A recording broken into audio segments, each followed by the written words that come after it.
EVM हटाओ, देश बचाओ। देश बचाओ, देश बचाओ। ईवीएम हटाओ, देश बचाओ। ईवीएम हटाओ, देश बचाओ। ओबीसी की जाति जनगणना करो, वरना कुर्सी खाली करो। ईवीएम हटाओ, देश बचाओ। ओबीसी की जाति आधारित जनगणना करो, वरना कुर्सी खाली करो। देश का सत्यानाश किया।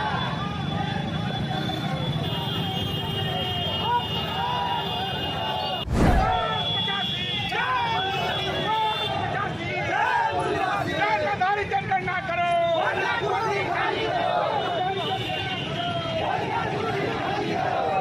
कहाँ चले? जेल चले भाई, जेल चले। जेल में तेरे जगह है कितना? हम देखेंगे। जेल में तेरे जगह है कितना?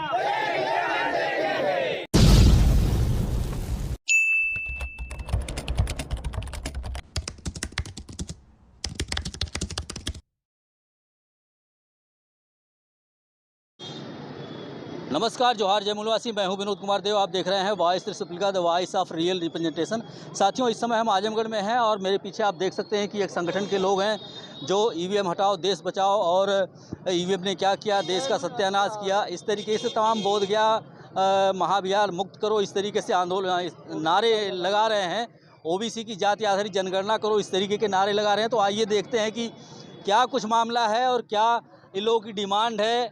जेल भरो आंदोलन कर रहे हैं ये लोग, जेल भरो आंदोलन है ये, और ये लोग क्या चाहते हैं, क्या इनकी डिमांड है। आइए देखते हैं और जानने का प्रयास करते हैं क्या कुछ मामला है। सर, स्वागत है आपका हमारे चैनल पे। परिचय बता देंगे सर पहले? मैं लाल बहादुर त्यागी, प्रदेश अध्यक्ष बहुजन मुक्ति पार्टी उत्तर प्रदेश। क्या मामला है सर? मामला आज 563 जिले में भारत मुक्ति मोर्चा, राष्ट्रीय पिछड़ा वर्ग मोर्चा के नेतृत्व में 563 जिले में और 32 राज्य में बामन मेश्राम साहब के आह्वान पर आज हम ईवीएम हटाओ, देश बचाओ, बैलेट पेपर लाओ का नारे के साथ हम जो है कि जन आंदोलन समझ लीजिए, और इसके साथ जेल भरो आंदोलन की हम आज एकदम पूरे रोडों पे उतरे हुए हैं। क्यों हटाना चाहते हैं? ईवीएम क्या नुकसान कर रही है? ईवीएम आज पूरे विश्व में सुप्रीम कोर्ट का भी एक फैसला आया है कि इससे पारदर्शी चुनाव नहीं हो सकता, निष्पक्ष चुनाव नहीं हो सकता है। और बड़े बड़े वैज्ञानिक, अभी अमेरिका के ट्रम्प ने भी इसकी घोषणा किया कि ईवीएम मशीन से चुनाव निष्पक्ष नहीं हो सकता है। लेकिन फिर भी भारत में आज लोकतंत्र नहीं, ब्राह्मण तंत्र है, जो कि मनमाने तरीके से ये भाजपा और आरएसएस के लोग जो बैठे हुए हैं, ये मूल निवासी 85 के वोट को, हक अधिकार को हटा करके, जैसे कांशीराम साहब ने नारा दिया था कि वोट हमारा, राज तुम्हारा, नहीं चलेगा, नहीं चलेगा, ये सब ब्राह्मणवादियों की या मनुवादियों के कान खड़े हो गए और ईवीएम मशीन ला करके हमारे लोगों का सत्यानाश कर रही है। तो सिर्फ ईवीएम ही मुद्दा है और मुद्दे हैं जेल भरो आंदोलन के? ये जेल भरो आंदोलन जो चल रहा है आपका? मुद्दे हैं जात आधारित जनगणना, ओबीसी की जात आधारित जनगणना को लेकर के हम रोडों पे आए हैं, जेल भरो आंदोलन कर रहे हैं। और बौद्ध महाबौद्ध बिहार जो आंदोलन चल रहा है, अभी बौद्ध गया में जाकर के देखिए, वहाँ ब्राह्मणों का कब्जा है। बौद्ध बिहार में हमारे बहुत ज्यादा ब्राह्मणों का कब्जा। हम चाह रहे हैं कि वहाँ बौद्ध बिहार में ब्राह्मणों का कब्जा हटा करके वहाँ सिर्फ बौद्धिस्ट लोग रहें। हम एक उदाहरण देते हैं कि जैसे राम मंदिर है, काशी मंदिर है, तमाम बड़े बड़े मंदिर भारत में, लेकिन वो भी वहाँ ओबीसी और एक एससी का आदमी वहाँ नहीं है, पुजारी। लेकिन वहाँ बौद्ध बिहार में क्यों ब्राह्मणों का कब्जा है? इसको हम लोग इसकी मांग करते हैं, हटाना चाहते हैं, इसलिए जेल भरो आंदोलन कर रहे हैं। ओके सर, बहुत बहुत धन्यवाद। साथियों, हम ये भी देखना चाहते हैं कि जो लीडरशिप है उसके मुद्दे हैं या जो पब्लिक पीछे खड़ी है उसके भी मुद्दे हैं। तो हम पब्लिक से भी बात करना चाहेंगे, उनके क्या मुद्दे हैं, वो लोग किस लिए आए हैं इनके साथ में, या ऐसे भी मामले आते हैं कि बहुत सारे लोग बरगलाने में आ जाते हैं। सर, क्या नाम हुआ आपका? अभिमन्यु प्रधान। किस लिए आए सर?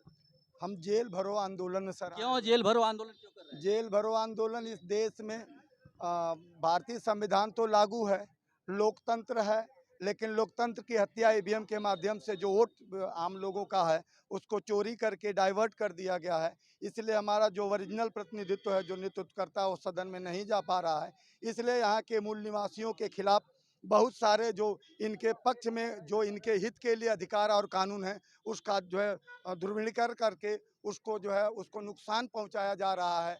इसलिए उसके लिए आए हुए हैं। पुरानी पेंशन बहाल करके, यहाँ सांसद और विधायक 5 साल के लिए होते हैं तो उनको पेंशन हो जाती है। 60 साल की उम्र के लिए जो सरकारी नौकरी करने वाले लोग हैं, अंत में उनको जब रिटायरमेंट होते हैं तो पेंशन सरकार ने बंद कर दिया। उसके बाद जो निजीकरण है, निजीकरण से देश का सबसे बड़ा सत्यानाश हो रहा है। वो कुछ पूंजीपतियों के हाथ में इस देश की कमान दी जा रही है। उसके बाद जो बुद्ध विहार है उसको जो है ब्राह्मणों के हाथ से हमको छुड़ाना है, क्योंकि अगर मंदिर ब्राह्मण का पुजारी हो सकता है, ब्राह्मण पुजारी हो सकता है, मस्जिद में मुल्ला हो सकता है, मौलवी हो सकता है, उसी तरह जो बौद्ध विहार है उसमें केवल बौद्धिस्ट और केवल बौद्धिस्ट हो सकते हैं, उसमें ब्राह्मणों की कोई एंट्री नहीं है। इसलिए तमाम हमारे मुद्दे हैं जो ओबीसी की जाति आधारित मुद्दा है, जिसके नाते अगर गिनती नहीं होगी तो उसके आधार पे बजट नहीं पास होगा। बजट नहीं पास होगा तो हमारे बच्चों को शिक्षा के लिए, उनकी पढ़ाई के लिए, उनके स्वास्थ्य के लिए कोई भी योजना, कोई भी बजट लागू नहीं होगा। बजट लागू नहीं ओके, होगा तो यहाँ के बच्चों का सबसे बड़ा यहाँ के ओके, ये आपने बीटी एक्ट रद्द करो, क्या मामला है? ये बीटी एक्ट क्या है? बीटी एक्ट के द्वारा जिसे जो वहाँ पर वक्फ बोर्ड बिल में जो बिल लाया गया है उसके खिलाफ जो है ये बिल को वापस लेने के लिए हम लोग ये धरना प्रदर्शन कर रहे हैं। बीट धरना प्रदर्शन कर रहे हैं, किस लिए आए भैया? परिचय बताइए, किस लिए आए हैं? सर हम जेल भरा आंदोलन में आए हैं क्या जेल क्यों भरना चाहते हैं? सर, क्योंकि यदि जेल भरा आंदोलन हम लोग नहीं करेंगे, हम लोग के साथ बहुत अत्याचार हो रहा है, हम लोग को वोट मार रहे हैं, वोट किसी और पे जा रहा है, इसलिए हम चाहते हैं कि ईवीएम हटाया जाए। ईवीएम हटाया जाए। ईवीएम को हटाने के लिए आप लोग आए हुए हैं, किस लिए आए हैं भैया? क्या नाम हुआ? यहाँ ईवीएम बंदी के लिए हम लोग आए हुए हैं। आनंद नागवंशी नाम है हमारा, और हम चाहेंगे कि इस देश से इलेक्ट्रॉनिक वोटिंग मशीन, जिससे बहुत ही बड़े पैमाने भ्रष्टाचार हो रहा है, इसको खत्म करके बैलेट पेपर से चुनाव हो। तो क्यों ईवीएम हटाना चाहते हैं देश से? बैलेट पेपर मशीन ही हर समस्याओं की जड़ है। तो बैलेट पेपर में तो डकैती होती थी, बूथ कैप्चरिंग हो जाती थी, अभी ईवीएम आ गया तो उससे लेकिन तो बूथ अब के कैप्चरिंग। जमाने में अगर बैलेट पेपर से चुनाव होता है तो किसी की दाल गलेगी नहीं। हर मतदाता जागरूक हो गया है और अपने अधिकारों के प्रति लड़ जाएगा। ईवीएम हटाना चाहते हैं एकदम। किस लिए आए हैं सर? किस लिए आए हैं? ईवीएम मशीन हटाना है और जात आधारित जनगणना कराना है। ईवीएम मशीन, हाँ हाँ, ईवीएम मशीन से घोटाला करके सरकार जो है सरकार बना रही है, और हमारे जो नेता हैं उनकी बात नहीं मान रही, ईवीएम नहीं हटा रही है। इससे हमारा देश पुनः गुलामी की ओर जा रहा है। इसलिए हम चाहते हैं पूरी दुनिया में जिन लोगों ने, जिस देश में ये ईवीएम बनी वहाँ खुद ही नहीं ईवीएम से वोट होता है, और हमारे भारत में ईवीएम से क्यों हो रहा है, बार बार कहने के बाद भी चुनाव आयोग इस बात को नहीं मानता है। इसलिए हम चुनाव आयोग का निंदा करते हैं। क्या नाम है सर? क्या नाम है? किस लिए आए हैं? हरिओम सोनकर नाम है मेरा। किस लिए आए हैं? मैं यहाँ पे धरना प्रदर्शन करने आया हूँ, ईवीएम के खिलाफ और निजीकरण के खिलाफ है। ओबीसी की जाति जनगणना के मुद्दों पे मामला हम लोग का। क्या नुकसान कर रही है ईवीएम आपका? नुकसान ये कर रही है कि भारत में लोकतंत्र है और लोकतंत्र में जनता का राज होना चाहिए। जनता चाहती है ईवीएम से चुनाव न है, तो जनता की बात को सरकार को माननी चाहिए, चुनाव आयोग को मानना चाहिए। नहीं मान रही है क्योंकि घोटाला हो रहा है। हमको ऐसा लग रहा है कि ईवीएम से घोटाला हो रहा है। सरकार से बात बनवाना चाहते हैं आप? सरकार हमारी बात को माने, अगर हमारी जनता की सरकार है तो जनता की बात विषयों को माननी चाहिए। ओके ओके, हरिओम जी। एक युवा चेहरा हमारे साथ, क्या नाम हुआ बाबू? सर ऋतिक नाम है। किस लिए आए हैं आप यहाँ पे? ईवीएम के लिए, ईवीएम क्यों हटाना चाहते हैं? मतलब कि उसे घोटाला हो रहा है, मतलब बैलेट पेपर से होना चाहिए। बैलेट पेपर से चुनाव होना चाहिए।